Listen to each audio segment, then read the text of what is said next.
Abrir aqui, pessoal. Estou mandando lá pro pessoal que tá. Boa noite, boa noite. Boa noite. Permitindo aqui a turminha. Oh, Julie, tu também tem uma Yorkzinha, Bonitinho. né? Apaixona a minha mãe. Até pro mar ela leva. Ela tem uma prancha pra dela ir pro mar com ela. Boa noite. Boa noite. Maquilha. Tá dimensionando aqui o povo. Já que colocando aqui, sabe? Olá, boa noite. Boa noite.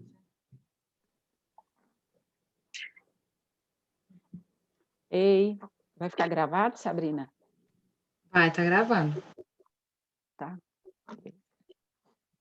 Vou avisar aqui nos grupos.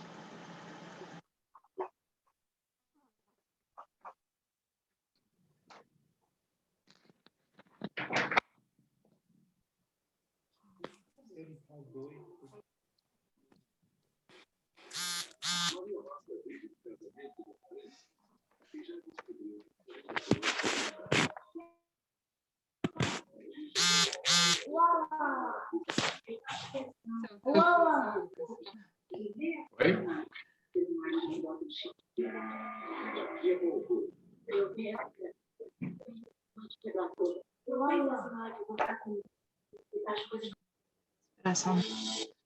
Já programou para espelhar? Para poder compartilhar? Tá entrando aqui. Você que tem que liberar aí para poder fazer isso.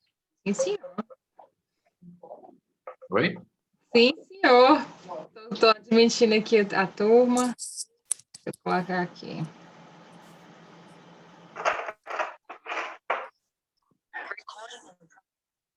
Acho que é uma prova do quanto eu estou me esforçando. Principalmente com tudo que eu tive que enfrentar. A mudança, a viagem até aqui, as tentações que eu resisti.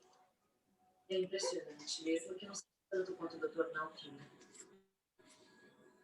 Acho que ele vai ficar satisfeito com esse progresso e aprovar a cirurgia. E agora, está com a opção? Olá, tudo bem com vocês? Tudo. E com o senhor? Estou bem, obrigado. Olha o tamanho da mulher. Que bom que vocês finalmente conseguiram se mudar para cá. E que você emagreceu um pouco, Mercedes, mas não... Gente, essa menina que parece a Ana Paula Rosa aqui.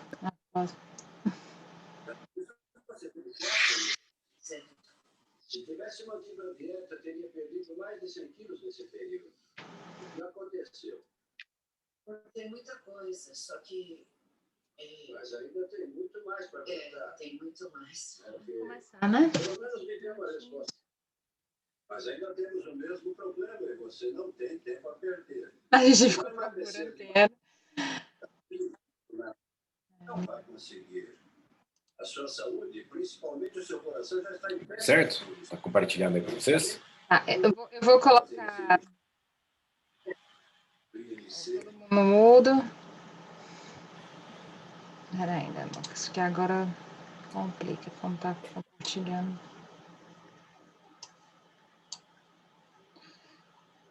Parece que minha... Fique em cima os controles. Pois é, tô tentando colocar todo mundo para não te colocar no mudo. Uhum.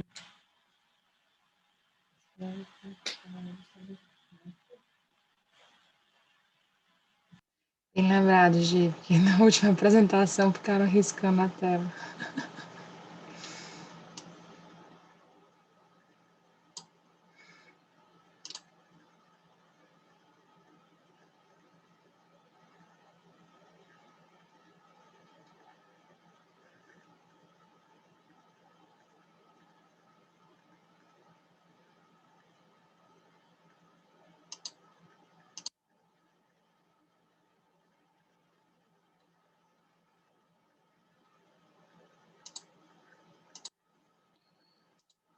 Chegando ainda gente aqui.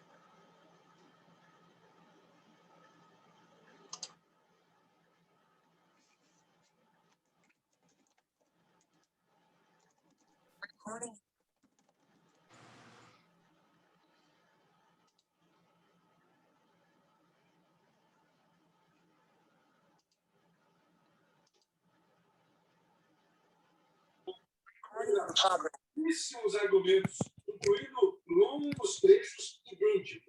É difícil entender a urgência de vários itens do projeto.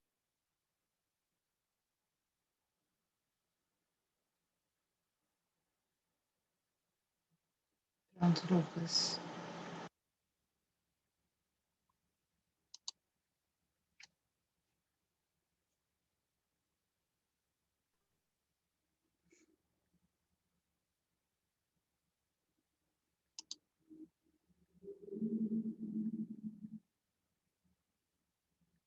Tá chegando gente ainda.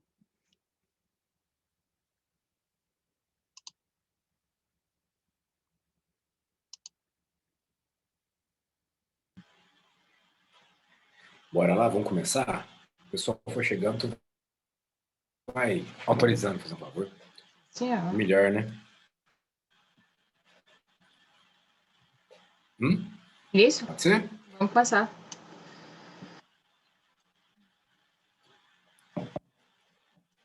Vamos lá. Hoje nós iremos falar sobre as diretrizes nutricionais. Então, o que é uma diretriz, para a gente começar? Uma diretriz é uma sugestão, né, uma direção para a gente seguir. Tá? E uma diretriz nutricional não é diferente. Cada país, geralmente, tem a sua diretriz nutricional. Né? Vários países que a gente tem no mundo. Só que países com mais expressão política, mais expressão econômica, geralmente ditam as diretrizes, né, e demais países vão seguindo ou copiando, modelando essas diretrizes. Que é o caso, por exemplo, dos Estados Unidos, que dita para vários países, né, como que deve ser feito, né, um rumo para as diretrizes. O Brasil copiou muita coisa dos Estados Unidos. Por exemplo,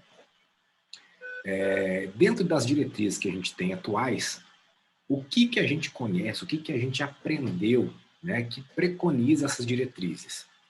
A Rô me mandou uma mensagem, semana retrasada, se não me engano, de uma escolinha que a gente está pleiteando para a Helena, e uma, né, das coisas que eles têm lá, que eles estão vangloriando, é aula, né, sobre alimentação, nutrição. E, para minha surpresa, né, infelizmente, eles estão lá ainda com aquela pirâmide alimentar, né, que ainda faz parte das nossas diretrizes. E a gente vai falar sobre isso hoje. E dentro dessas diretrizes, o que fala-se até hoje?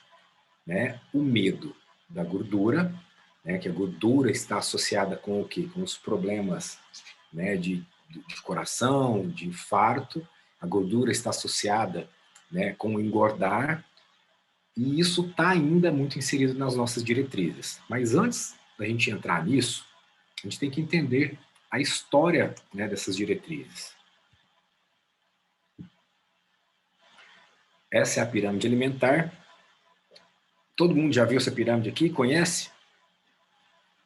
Já viu na escola? Já no curso, né, de profissional de educação física, na parte de nutrição, estuda-se a pirâmide. Creio que dentro da medicina também, nos cursos de nutrição ainda é o que se aprende, tá? É a pirâmide alimentar. Essa aqui eu peguei lá do Ministério da Saúde, que ela está colocando lá como indicação 6 refeições ao dia, para praticar atividade física 30 minutos diários, e isso ainda pode ser dividido em 3 vezes de 10 minutos por dia. Na sua base, ela 6 porções de farinhas, né, massa, arroz, mandioca, que é o que a gente mais deve consumir. E aí vai subindo, né, as porções de frutas, legumes, os feijões, os leites, e lá na pontinha a gordura. Né, muito por conta disso, dessa questão de associação entre gordura e problemas cardíacos, tá? Eventos cardíacos. Bom, mas antes da gente chegar, o que acontece? Eu posso afirmar, né, eu até disse para a Sabrina isso, que mais de 90% dos profissionais nunca questionaram de onde que veio essa pirâmide. Não tem nem noção de onde surgiu isso. Apenas estudam a pirâmide e partem dela, né, para poder fazer prescrições, certo? E ela está aí para nós como base para a gente seguir. É uma diretriz para a gente seguir. Mas de onde que surgiu isso? Né? É o que a gente vai discutir hoje. Que isso você não vai encontrar na faculdade, isso você não vai encontrar em cursos, porque nós, como brasileiros, a gente tem, né, assim, essa mania de não questionar. A gente aceita muito as coisas sem questionar de onde que veio, o porquê que veio e por que está sendo desta forma. Né? Então, esse foi um questionamento que eu fiz. Tá, mas por que eu tenho que seguir isso? Por que isso existe? Da onde que isso partiu? Né? Então, vamos buscar. Mas antes da gente entender isso, a gente tem que entender algumas outras coisinhas que eu acho legal. Vamos raciocinar junto, então, né, a respeito da nossa evolução. Nós tivemos aí 3 grandes revoluções, né? 2 que são contabilizadas e uma que ainda vai contabilizar. Né? A primeira, que é a revolução da agricultura. Depois nós temos uma revolução, que foi a Revolução Industrial, que mudou todo o nosso eixo. E as 2 não foram tão abruptas, né? Elas tiveram um bom período para poder irem se consolidando. E hoje nós estamos vivendo essa revolução digital, que nós estamos aqui conversando. E essa foi extremamente abrupta. Né?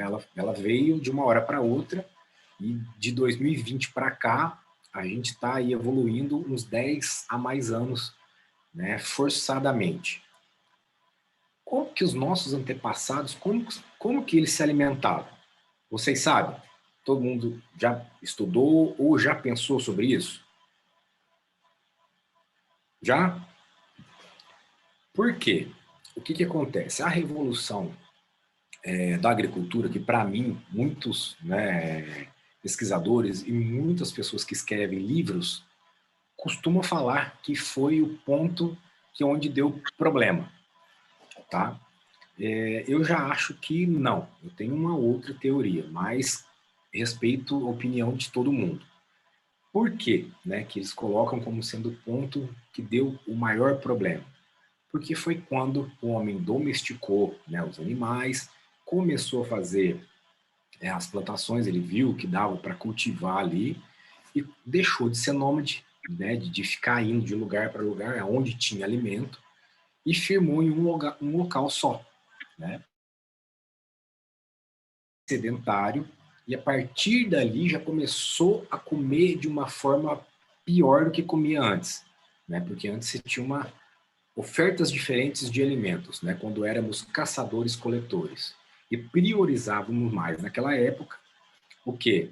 Mais proteínas, gorduras, e tínhamos, né, uma oferta menor de carboidratos, certo? Até por questão de achar isso mesmo, esses carbos na natureza, eles eram de épocas, não eram como os que a gente encontra hoje em dia. Então, tem tudo isso, tá? Então, essa revolução, ela é muito recente. Quando a gente fala recente, 10 mil anos, no máximo 12 mil anos, algumas pessoas podem falar, não, é muita coisa. Mas se a gente for pegar isso na evolução, por exemplo, hoje a gente sabe que esse segundo aqui, depois desse mais fofinho, né, que já seria aqui o Homo sapiens, já tem datado de 300 mil anos, né, a existência dele aqui. Se a gente pegar para trás aqui, né, o Homo erectus ou o Homo habilis, a gente está falando aqui de questão de 2 milhões de anos para trás e meio. Então quer dizer que 10 mil não dá nem 5, não chega a 5% da nossa evolução. Se a gente for para trás, então, não chega nem 0,5%. Né? Então, é muito, muito recente isso. E se a gente for analisar, então, a alimentação que a gente tem hoje, né, que vamos falar assim, que da Revolução Industrial para cá, que mudou tudo essa questão, né, de industrializados, ultraprocessados, aí que não dá nem 0,01%, tá, da nossa alimentação que a gente faz agora. A gente já falou como que os nossos antepassados aqui, eles comiam, né, só para a gente raciocinar o que eles comiam, como eles comiam, que eu acho interessante a gente pensar nisso. Eles tinham oferta de comida todo dia, como a gente tem hoje? Né? Não tinha. E muitas vezes eles tinham que lutar para poder caçar. Ficavam em períodos longos de jejum. O corpo, fisiologicamente, ele está adaptado a isso, certo? Bom, então quando foi que começou a mudar isso aí? Foi o que eu já dei, né, esse spoiler. Foi nessa questão da nossa revolução da agricultura, né, há 10 mil anos atrás, certo? E quando foi que surgiu, né, esse mito, né, que a gente conhece hoje, a gente pode afirmar que é mito. Eu até deixei algumas referências para vocês. Eu peguei 64 estudos, né, que eu quero compartilhar com vocês, que eu acho interessante, dessa questão da gordura, e todos eles são estudos, né, de alto grau de evidência científica. A gente vai ver um pouquinho disso hoje também, bem rápido, quebrando esse mito, né? Mas é uma coisa que a gente aprendeu, eu aprendi isso, né, e creio que vários de vocês também aprenderam, né, que a gordura fazia mal, que a gordura ela nos engordava, que a gordura entope as suas veias, ela te mata, não é verdade? E isso aí surgiu de onde? Então, na segunda metade, né, do século XX, nós tínhamos dois problemas muito grandes. Um que era a desnutrição e o outro que era o quê? Os eventos, né, que as pessoas estavam morrendo de eventos cardíacos. Então, teve uma preocupação muito grande com isso. E eles foram buscar hipóteses do porquê, né, que as pessoas elas estavam morrendo, estavam infartando. E aí, uma das hipóteses foi a questão da gordura. Mas de onde que surgiu essa hipótese, né, que é postulada e até hoje está aí? Então, isso começou lá por volta de 1950, 1960. E tudo começou com esse rapaz da esquerda, né? Não sei se vocês já ouviram falar dele. É um médico da Armada Russa, né? Ele chama Nikolai. E esse rapaz ele fez alguns experimentos com coelhos. O que ele fazia? Ele pegava colesterol puro, né, diluído em azeite de oliva, e dava para os coelhinhos comer. Isso. E ele viu que isso aí estava acontecendo o que nos coelhos? Estava entupindo, né? Estava nas paredes das artérias dos coelhos, estava também nos tendões dos coelhinhos. Vocês estão escutando direitinho? Tá, beleza. Então, ele viu isso nos coelhos e ele pensou com ele, bom, então é isso que deve estar acontecendo com os seres humanos que estão morrendo com isso. Só que, para quem entende, né, é da área de saúde, entende sobre estudos, sabe que a gente não pode extrapolar um experimento em animal para o ser humano. Para que serve esse tipo de estudo, né? Seja qual for o animalzinho, ou seja o coelho, ou seja o ratinho, para levantar uma hipótese, para depois isso ser testado no ser humano, né, para ser refutado, para ver se isso aí é causa-efeito ou não. Só que se a gente já parar para analisar, o que acontece? O coelhinho, ele tem o mesmo sistema digestivo, ele alimenta da mesma forma que nós, seres humanos? O coelho, ele é o quê? Ele é herbívoro. Né? Então, ele não lida, né, com a gordura da mesma forma que nós lidamos. Então, já começa A gente já começa a raciocinar por aí. Mas naquela época eles não pensavam nisso, né? Eles só viram que estava acontecendo isso com o coelhinho, né, o Nicolai, e pensou, bom, então é isso que está acontecendo. E esse cidadão do lado aqui, né, da nossa direita, chamado de Ancel Keys, ele foi o entusiasta dessa ideia do Nicolai. Né? Eu vou deixar para vocês também depois esses slides, que eu acho legal vocês pesquisarem, irem atrás disso. Né? Entra no Google, é bem interessante.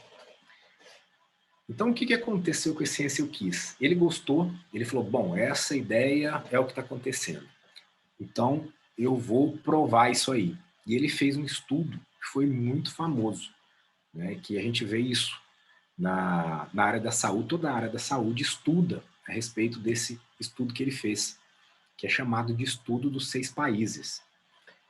O que ele fez? Ele pegou 6 países, né? O Japão, Itália, lá, Austrália, Canadá, Estados Unidos, e ele foi pegando, ele vendo como que era o consumo de gordura nesses países e como que se dava, né, a taxa de mortalidade.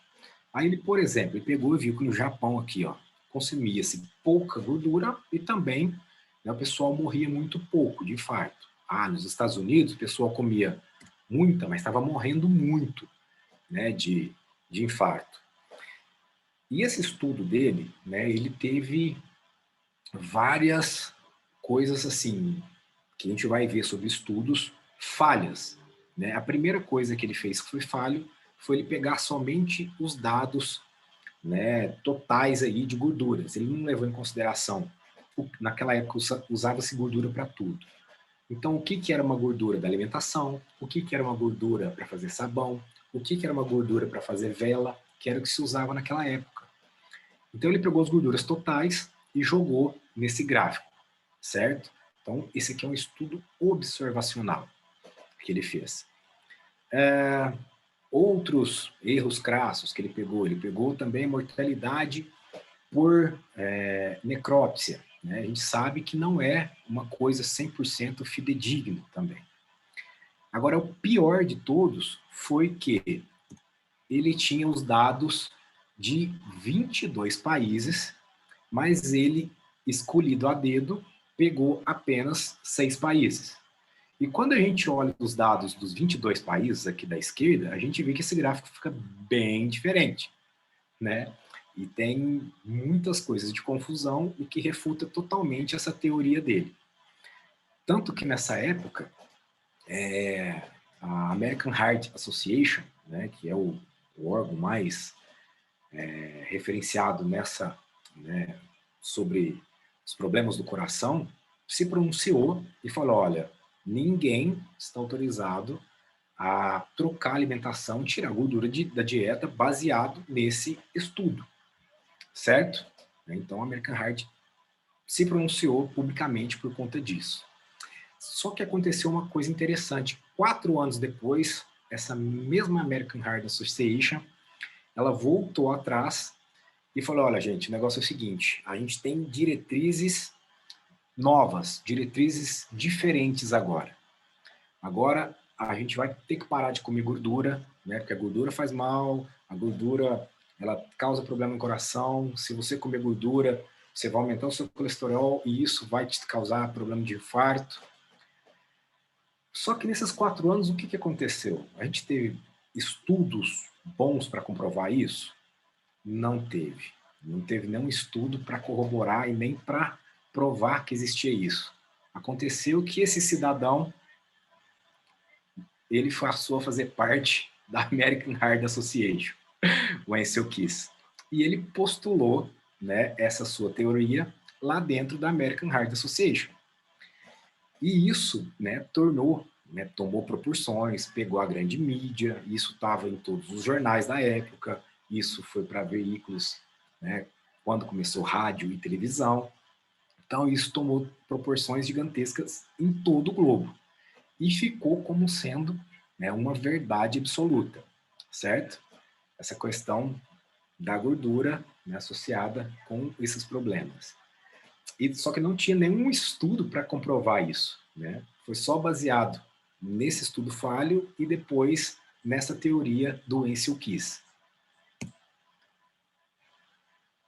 Perfeito. Então, baseado nisso, o que aconteceu em 1960 e 1970? Nós tivemos uma explosão da indústria, lógico. Por quê? Tudo que tinha gordura tinha que ser retirado, certo?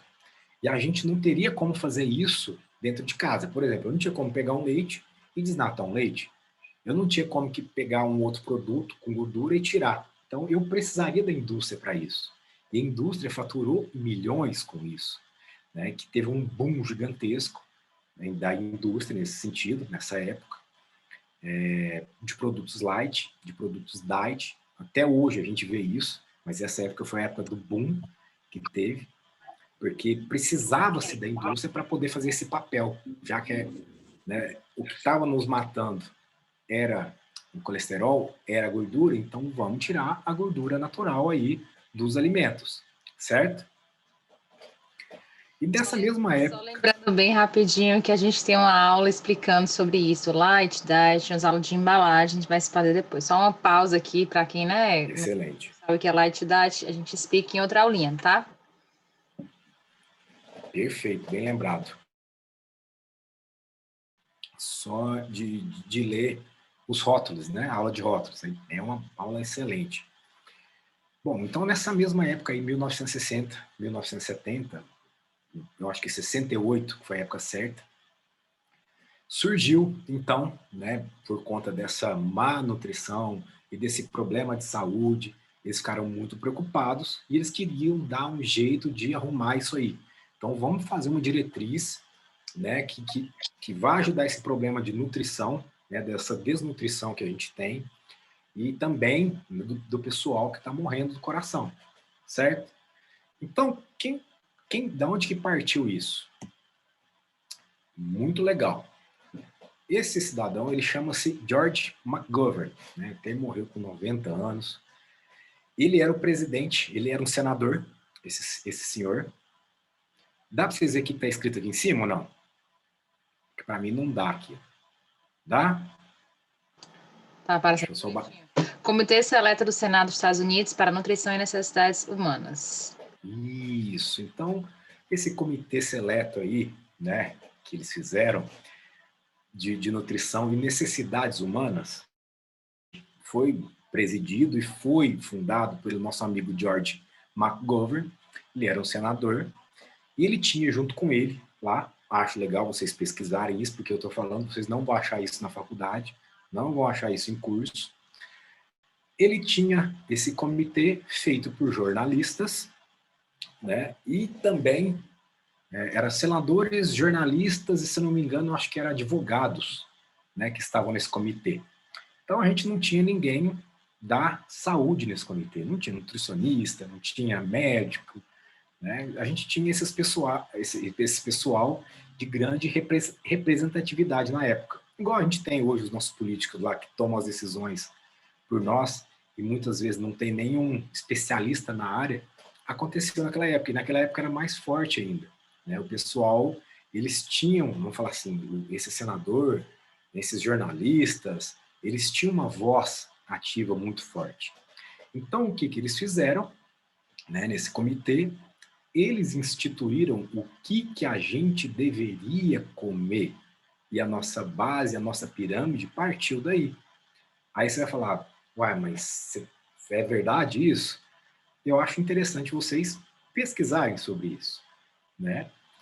Então, até hoje, né, isso foi também questionado na época, a grande mídia questionou o George McGovern pessoalmente, tem entrevista, vocês podem pesquisar, YouTube deve ter isso, tá? E ele falou uma coisa que foi muito emblemática e me marcou muito, que ele falou assim, bom, que o pessoal perguntou, falou, olha, mas isso vai dar certo? Sem certeza que é assim que tem que ser?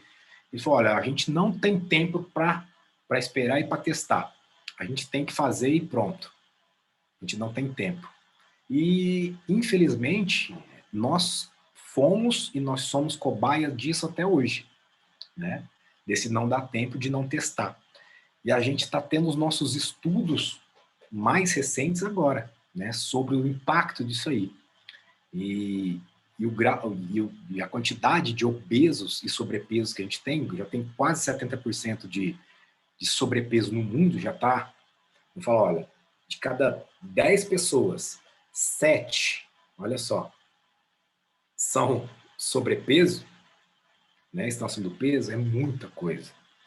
E já está chegando a 30%, dependendo do país aí, a quase 40%, quase metade de obesos no mundo. É É interessante isso. falar isso, porque assim, né, o brasileiro tem a mania de falar que o americano é obeso, né? Mas eu moro nos Estados Unidos e a obesidade lá é muito pontual. Eu, honestamente, Uhum. quando vim, né, com o Jason para o Brasil, a gente chocou muito mais que aqui, pelo menos aqui em Fortaleza, as pessoas estão muito mais sobrepeso. É difícil achar alguém que não esteja sobrepeso aqui. Então, Só olhar, verdade. só olhar ao redor. Eu fui, né, na vacinação aqui, na fila, as pessoas todos os profissionais da saúde, no dia da vacinação que eu fui, todos sobrepeso. Todos sobrepeso. Todos. Tipo, então, é muito delicado isso, tá? A gente realmente tem que focar muito nisso. Verdade. Isso é uma epidemia mundial, que para mim é uma epidemia pior até do que o Covid, né? Porque assim, os problemas que estão relacionados à obesidade, ao sobrepeso, então a gente relaciona tudo com, vamos falar assim, com obesidade. Pressão alta, alguns tipos de câncer, diabetes, síndrome metabólica, essa questão de infarto. Então está tudo relacionado com obesidade e sobrepeso, né? A gente sabe disso. Bom, então eu queria só explicar um pouquinho aqui rapidinho, né, sobre essa questão. Esse aqui é uma pirâmide, para quem nunca viu, de hierarquia de estudos. O que acontece? Hoje a gente vê muito, então a gente viu aí que foi pautado muito, né, o que a gente vive até hoje em estudos observacionais, né, em estudos para a gente entender o que é um estudo observacional, para ficar bem simples para todo mundo. É aquele estudo que ele vai servir para levantar uma hipótese, tá? Deixa eu pensar no exemplo para ficar mais fácil. Aconteceu um crime, só que alguém viu a pessoa que fez o crime, que praticou, né? Só que estava escuro, de noite, e ela viu lá o vulto e disse que viu alguém que praticou o crime, né? E dá esse relato lá pro delegado. Esse seria o quê? Um estudo observacional. Por quê? A pessoa viu um vulto, né, passando, não sabe se foi a pessoa mesmo ou não, mas ela está dando ali uma versão que, se for averiguada, pode ser verídica ou pode não ser verídica, pode não ser a pessoa também, né? Um ensaio clínico randomizado e uma meta-análise, né, que são esses dois últimos da pontinha, seria uma câmera filmando que pegou a pessoa praticando o ato, certo? Para a gente ter uma diferença. Ou seja, uma câmera filmando a pessoa, né, praticando o crime é uma prova bem mais válida do que a minha tia que saiu no escuro e viu um vulto passando e acha que viu o assassino, né? Para a gente poder entender. Então, É interessante entender aqui, gente, porque sempre vai aparecer alguém, principalmente no Instagram, falando, o artigo tal, o artigo tal. Artigo tem todos os níveis, gente. A validação daquele artigo é que vai fazer a diferença aqui no impacto que realmente tem de validação. É importantíssimo vocês entenderem isso. Porque tem esse artigo. Tem, vai ter vários artigos de tudo, vai ter artigo provando tudo de todo jeito, vai ter. Porque como o Lucas falou, né, é ordem de hierarquia, é ordem de validação. Você quer uma coisa mais fidedigna? Meta-análise, que é a revisão sistemática. O que é uma meta-análise? São avaliações de vários e vários e vários estudos sobre aquele assunto, aí eles tiram a média e aí vê ali qual é o impacto realmente que tem de positividade ou não. Então, isso que é o que mais fala, né? Então, assim, preste atenção quando fala assim, tem esse artigo. Eu sei que vocês não fizeram, né, mestrado, não fizeram a graduação específica para isso, mas sempre fique com o pé atrás, porque artigo vai ter sempre para defender tudo que a pessoa quer. Tem sempre de todos os lados. Então, tem muitos viés de modificação. Além disso, né, como o Lucas falou, uma é uma pessoa te observando e a outra é você modificando para encaixar no que você quer provar. Por exemplo, tem uma teoria que eu quero provar que água emagrece eu vou conseguir fazer um artigo que água emagrece, entendeu? Então, assim, tem muitos... sempre do vídeo, daquela mídia que tá falando, isso aqui faz isso, faz aquilo outro. O pessoal quer sempre dar o jeitinho para provar as teorias. Então, tenho muito cuidado com isso. E tem muita moda na internet, sempre vai ter uma moda. Então, tem que ir meio atentos, tá? Porque a gente acaba sendo enganado aí na história toda. Concordo plenamente. Deixa eu ver se eu consigo desenhar aqui, ó.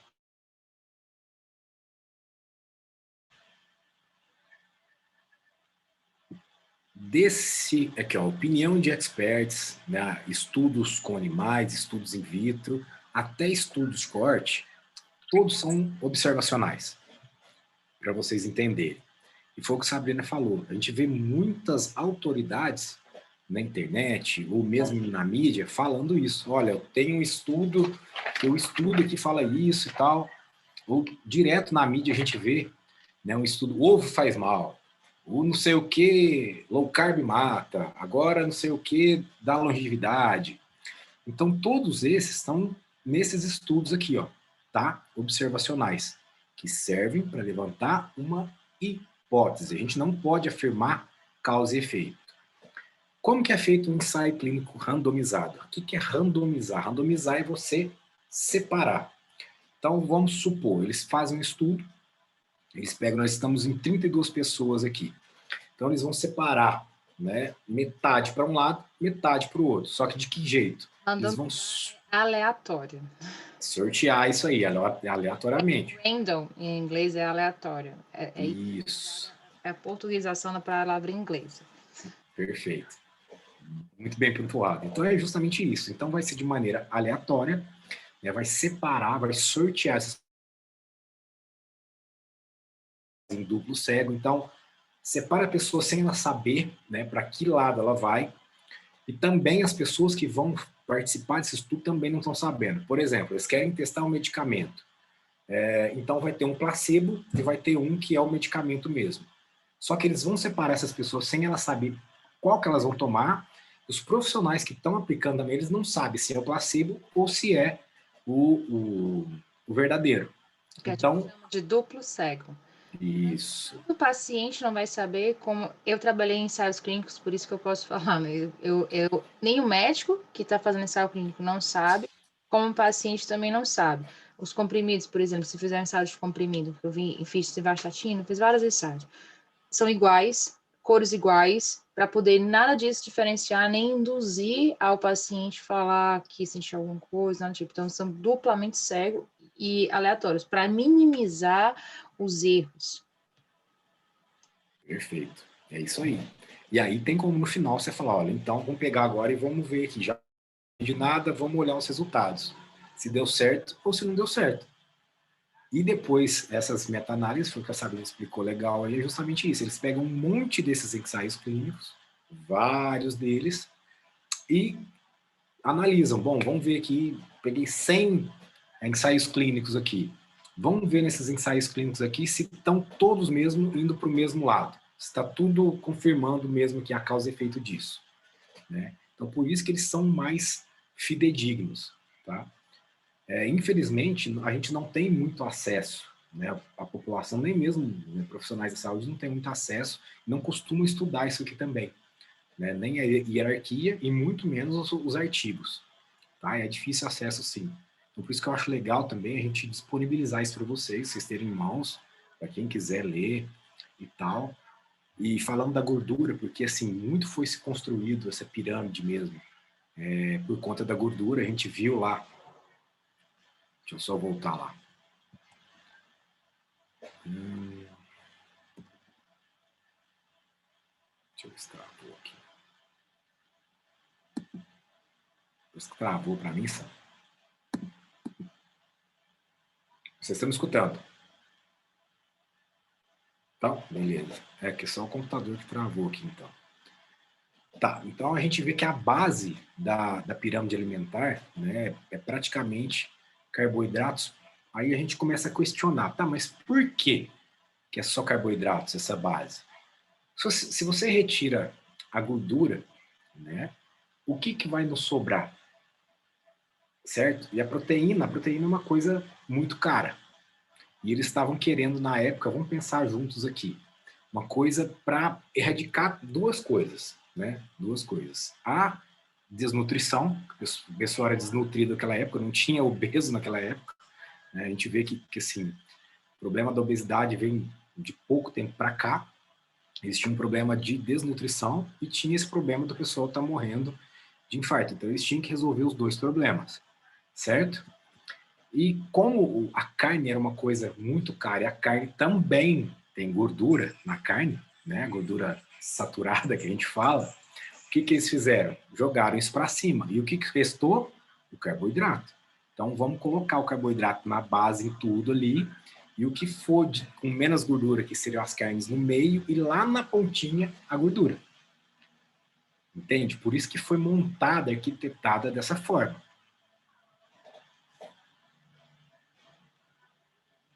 Sabe, vamos deixar um pouquinho aberto aqui para perguntas, enquanto eu vou ajustando aqui, ver se eu consigo ajeitar aqui o computador. Se levantarem a mão, aí eu tenho como tirar do mundo. Tá. Fiquem à vontade, podem perguntar. Levanta a mãozinha, tem um lado aí.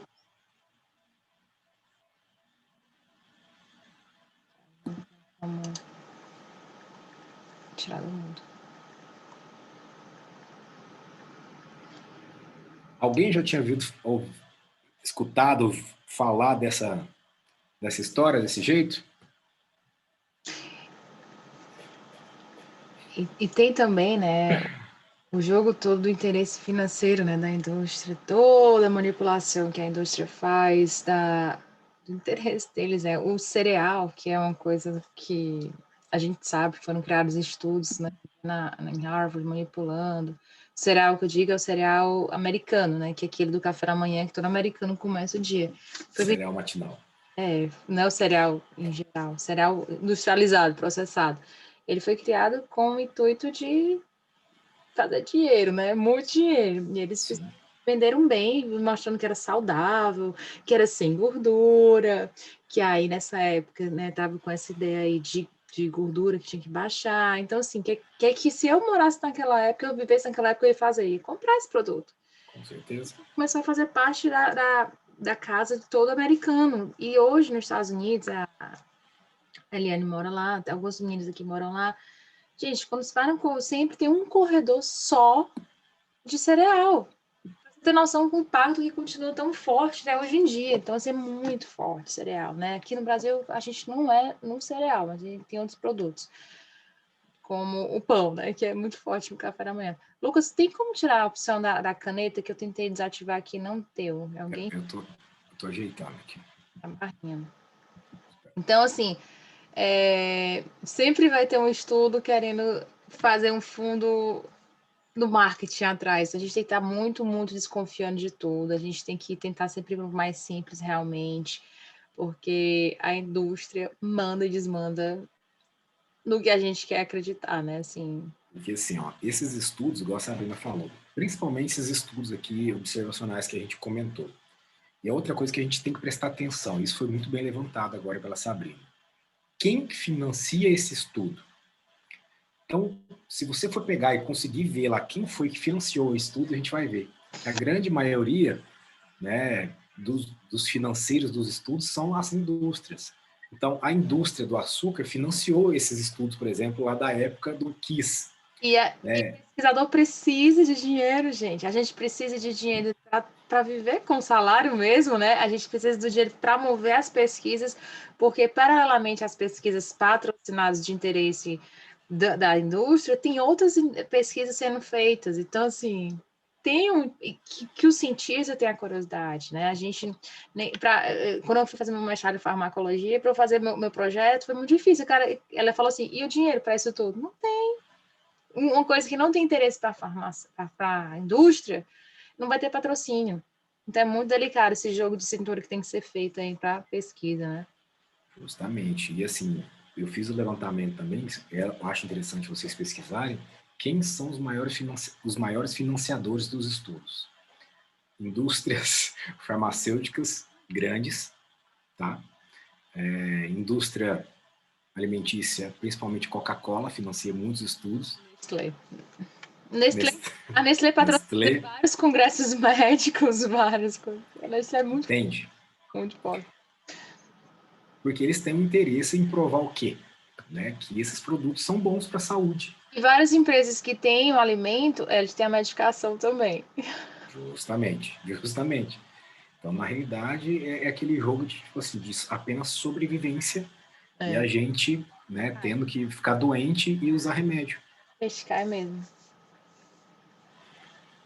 E assim, eu acho que o que eu queria passar mais era de onde que veio isso que a gente segue até hoje, muitas vezes sem questionar, sem entender e sem saber. E muitos profissionais aprendem isso, estão aprendendo isso nas faculdades, estão ensinando isso ainda nas escolas, até na escola infantil, deu o exemplo da minha pequenininha lá de 2 anos, é o que está sendo ensinado até hoje. Né? Essas diretrizes que veio de um senador, né, de jornalistas, de advogados, né, do nosso amigo Ansel Keys, com seu estudo totalmente tendencioso, né, do Nicolás, que fez o estudozinho lá com os coelhinhos. Então, a gente tem essa pirâmide aqui até hoje, né, e se prescreve alimentação ainda em cima disso. Agora eles trocaram um pouco aqui no Brasil essa base aqui por integrais, né, por produtos integrais. Mas se a gente for analisar, né, a questão glicêmica, que é o que a gente pensa, ele vai dar um impacto menor por conta da velocidade, né? Mas ele vai dar o pico glicêmico de qualquer forma, entende? Não vai alterar. Então, assim, né, esses dias, né, que a gente fez, que a gente tentou passar aqui para vocês, tua listinha, tudo o reset, é muito isso, é priorizar o alimento de verdade, é não ter que evitar o industrializado, tentar voltar um pouquinho, né, porque, querendo ou não, acaba sendo que paleo, né, e paleo da era paleolítica, né, uma dieta que é mais como comida de verdade, melhorzinha, menos processada, minimamente processada. Então, a tendência que a gente quer é isso, passar essa ideia para vocês, passar essa não influência que a gente sofre tanto. E é tão difícil, que eu vejo tanta gente, tanta dificuldade de fazer, o que é o simples é mais difícil. A gente acaba querendo as guloseimas que a indústria fez a gente se acostumar a ter. Então, eu sei que não é fácil, né? Eu sei que não é, mas tentem fazer. São 10 dias que dá uma dedicação que vale a pena. Excelente. Se alguém tiver alguma perguntinha, fica à vontade, tá? Eu paro a sua tela? Pode parar.